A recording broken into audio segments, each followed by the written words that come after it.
Hello, and thanks for joining me today. My name is Jeff, and you're listening to episode 11 of the Comic Book of the Day podcast. Wow, what a comic we are looking at today. Today on the Comic Book of the Day podcast, we are looking at Limited Collector's Edition Volume 1, number C-35. This is a giant DC Treasury book, and this is SHAZAM, the world's mightiest mortal. Now, this has got a photo cover. Okay, this is a large tabloid book, and I would definitely encourage you to run over to comicbookoftheday.com and take a look at this cover. This is a 10 by 13 DC Treasury comic. We've talked about these comics in the past. They are giant, really, really fun books to read. Everybody loves reading comic books in a large format. There's been a big thing recently, probably in the last, maybe 4 or 5 years of oversized deluxe printing of comics. And it is partly inspired, I believe, by the Treasury edition. The people that are publishing books now who fell in love with the Treasury editions as kids. There is nothing more fun than reading giant comic books and flipping giant pages. So this is no exception. This is a fun, terrific book to read. This is a lot of the C.C. Beck SHAZAM stories. So DC acquired SHAZAM. This DC wasn't Captain Marvel through Fawcett Publications. When Fawcett Publications, it's a pretty well-known story, but for those of you who don't know, you can follow along briefly here. Fawcett, F-A-W-C-E-T-T, I believe it is, were a comic book company in the 40s that published Captain Marvel. So this was, of course, a direct influence from the Superman comic book. So, he was similar, wore a red outfit. I don't know exactly how close he was to Superman. It's debatable, right? But he did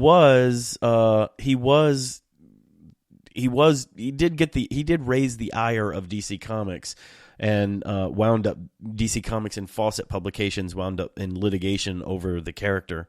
And of course, DC Comics won the litigation, and I think the rights were handed over to DC Comics. So SHAZAM, Captain Marvel, SHAZAM is the word that Captain Marvel says, or SHAZAM is the word that Billy Batson says to turn into Captain Marvel. But the TV show that this book is based on ran around 1974, 1975. And actually it ran on CBS from 1974 to 1977 on CBS's Saturday morning lineup. So from the first year, 1974, the star of the show was Jackson Bostwick. So if you do a little bit of research or a little bit of digging, you can find a little Wikipedia article there. Jackson Bostwick was Captain Marvel for the first season of the SHAZAM show, and this was a Filmation show. So if you grew up in the 70s or 80s, you are embedded with the Filmation. Filmation is the company that did He-Man. So you've seen Shimer Prescott West. You've seen that little circular logo, a Shimer Prescott Filmation production. You've seen that little logo that like turns at the beginning and the end of cartoons in the 70s and 80s. Filmation was just huge. I mean, Filmation did such great stuff, and they were such a huge part of probably everybody's childhood. Fat Albert, the Super Friends, He-Man, Masters of the Universe. So, this is a Filmation live action, half animation, sort of Saturday morning cartoon thing. And I remember, this was actually what turned me on to Captain Marvel when I was a kid. So I wasn't a huge, I didn't, wake up and all of a sudden I loved Captain Marvel. But when I was, this was right around my childhood. So this was right in the sweet spot, 75, 77. I would have been 8, 9, 10 years old So I would have been, in the perfect sweet spot to be waking up early in the morning, running downstairs and loading up a big old bowl of cereal, and then plopping myself in front of the TV for the next 3 or 4 hours to watch Saturday morning cartoons. And it was Hong Kong Phooey and Fat Albert and SHAZAM. And so the first season was just SHAZAM, and it was Jackson Bostwick. And this was a live action show, and Billy Batson wasn't, a child like in the comic books. Billy Batson was more of a teenager, and he had a mentor, which he didn't really have in the comics, but it seemed like it made sense to me at the time. Like, why would this kid drive around the California, drive up and down Southern California, getting into adventures by himself? He had to have an adult to sort of supervise him. So I guess the mentor played a role.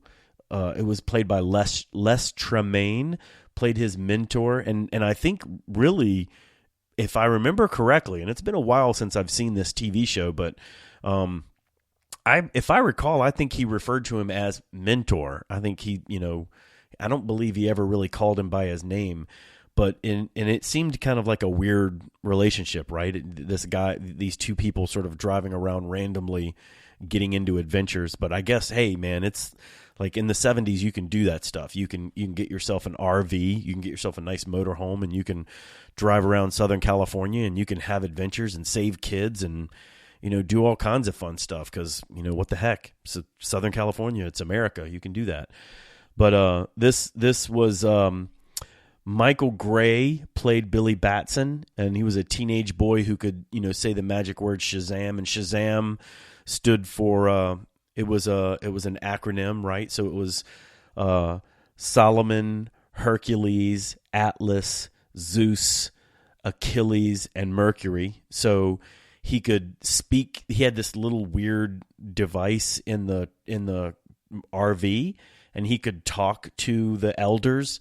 So he could speak directly to the elders through this weird communication device, I think, in his car. It was really weird. It was like boop boop boop boop boop boop boop boop, and he could talk to the elders who gave him his powers, and they would, he had to have the wisdom of Solomon and the strength of Hercules. So he had to always sort of solve the problems in the way that the elders meant for him to solve it, which was sort of the right way to do things. So it was an interesting TV show. It was the first year it was SHAZAM, and then the second year it was SHAZAM and ISIS. Now, I don't know where ISIS came from. I really don't. I don't really have any background into why ISIS was chosen as a female counterbalance to the SHAZAM show. It could have been ISIS wasn't a DC character. I don't really have a lot of background into ISIS. I don't know where that kind of came from, but hey, it was SHAZAM and ISIS. I think, it was like maybe a half hour or an hour show, and it ran for, I think, 2 seasons as SHAZAM ISIS, or the Secrets of ISIS. And she was I don't even remember very much about it. I think I seem to recall it was similar to Wonder Woman in vein. It was, it was a similar idea, but she was ISIS. She was an Egyptian super heroine. But I don't really recall ISIS kind of resonating with me very much, but I do recall being really into SHAZAM. And I thought this was I thought it was, come on. I mean, you have to admit it's pretty badass that, in the 70s on a Saturday morning cartoon show, you've got a live action Captain Marvel. And I remember being jazzed about things like, Billy Batson in the TV show would wear the red shirt with the yellow ring around the the yellow collar and the red T-shirt, and which was lifted, directly from the comics. And I thought that was kind of cool. I thought that sort of represented something that was, very SHAZAM-like. So it was a little bit. And I thought, hey, Jackson Bostwick made a pretty doggone good-looking SHAZAM. He didn't, or Captain Marvel. He didn't look exactly like the Captain Marvel that C.C. Beck drew. But then again, the C.C. Beck Captain Marvel and the Marvel family was kind of cartoony anyway. So, I mean, Talkie Tawny and, a bunch of other different things like that C.C. Beck threw in there. And it was okay. I mean, I wouldn't consider myself a huge Captain Marvel fan, but it was something that, because of the familiarity of it being on TV and, at the time sort of being the first real, true life representation we ever saw of a superhero. I mean, honestly, if you have to imagine, this is probably prior to Batman. I think, it would probably be Batman. The 1966 Batman show was the first live action superhero show that I probably ever witnessed as a child. But then, following on the heels of that was this, the Shazam show on Saturday morning on CBS. But this is a really, really nice looking copy of limited collector's edition C-35. It's just a really, really nice copy. The spine is in really good shape. It looks almost unread. So this is one of a really nice edition, really nice copy of this comic. It's got 4 king-size stories inside, including a 4-part Shazam novel. You have a 3D diorama cutout on the back, and can you imagine all the kids that cut up their comic books to make this diorama? This has exclusive scenes from the Shazam TV show. You've got a supersized pinup, which is really supersized because this book is, this book is 10 by 13 inches. So you've got how to draw Shazam personalities, which is always a great thing. I loved a lot of these Treasury editions. In order to fill space in these editions, would always throw in a how to draw Superman, how to draw Lois Lane, how to draw Shazam, how to draw Captain Marvel, how to draw, Mary Marvel. So you've got these how to draw Shazams. And come on, if you're out there and you remember these things, how ridiculous was it as a kid to try to draw using these how to draw as a go-by? I mean, it was like step 1, draw a circle. Step 2, put some little crosses in the circle to note where you're going to put the eyes and the thing. And then step 3, Shazam. It was ridiculous. There was no way I couldn't follow along with those to save my life. And I was a huge...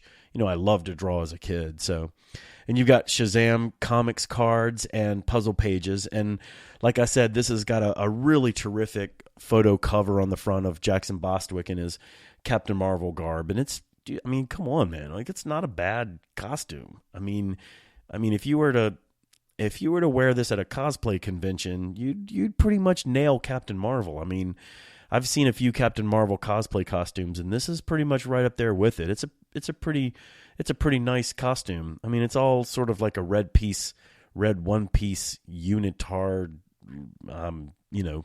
bodysuit, but it's got the big Captain Marvel. They didn't pull any punches. They didn't try to make this cool. They put the big giant lightning bolt on the front. He's got the gold gauntlets on his wrists, and it's got the yellow boots. It's not a bad looking Captain Marvel, if I do say so, but it's not bad. So looking this up on Overstreet, it's not bad. I mean, it's not a super expensive comic to get in 9.2 and near mint. This book will run you about $28. If you find yourself a very fine or if you find a very fine copy of this in 8.0, you're looking at about $15 or so. So not bad. It's a nice, affordable book if you're looking for some fun 1970s oversized Captain Marvel stories. This is definitely one you can pick up and grab. But this is it. This is your comic book of the day today. This is limited collector's edition C-35, Shazam, the world's mightiest mortal. So have fun. Check this out on comicbookoftheday.com if you want to see what this book looks like and you want to take a gander at this. The photo cover alone is worth hopping over there and taking a look at. I think you'll dig it. But you can also follow along on Facebook at Comic Book of the Day, or find us on Twitter at CB of the Day. We're also on Instagram, Comic Book of the Day. So however you get around, whatever apps you use, whatever social media you're on, you should be able to find us and follow along and take a look at this comic book. I think you'll dig it. So that's it. Yeah, that's limited collector's edition, Shazam, tabloid, DC, everything you love, photo covers.